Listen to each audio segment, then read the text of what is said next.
Welcome to the Steve Setka Show, your uncensored champion. I'm your host, Steve Setka, and I'm diving deep into the things that matter most to me: sport, freight, and faith. On this show, we're not afraid to go beyond the surface. We get real, share bold opinions, and hit you where it may be uncomfortable. These are the topics I'm passionate about, and I bet they'll spark something in you too. So buckle up for quick, high-impact episodes that'll shake you up. Let's get into it.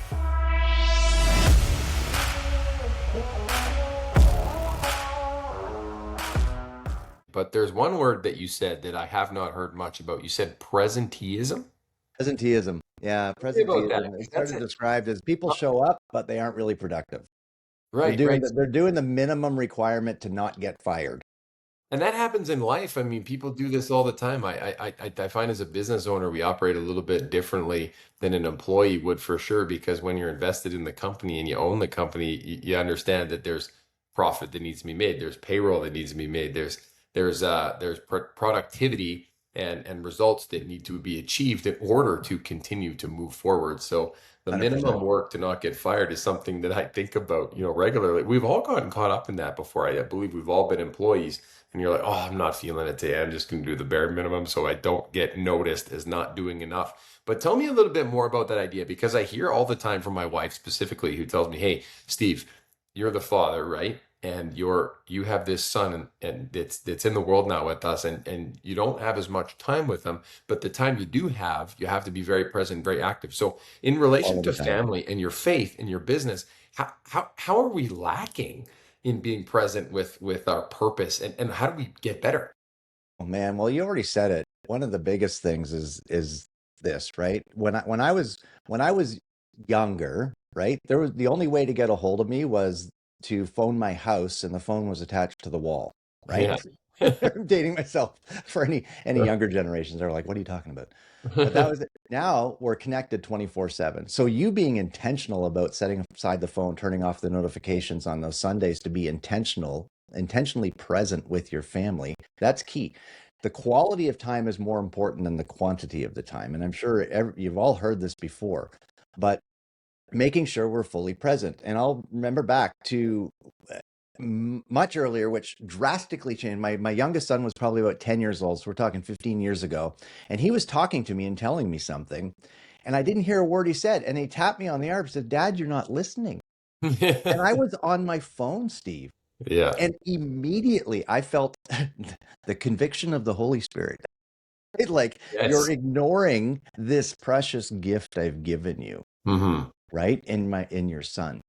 And I was like, I'm so sorry, buddy. And I turned over my phone and I paid full attention to him.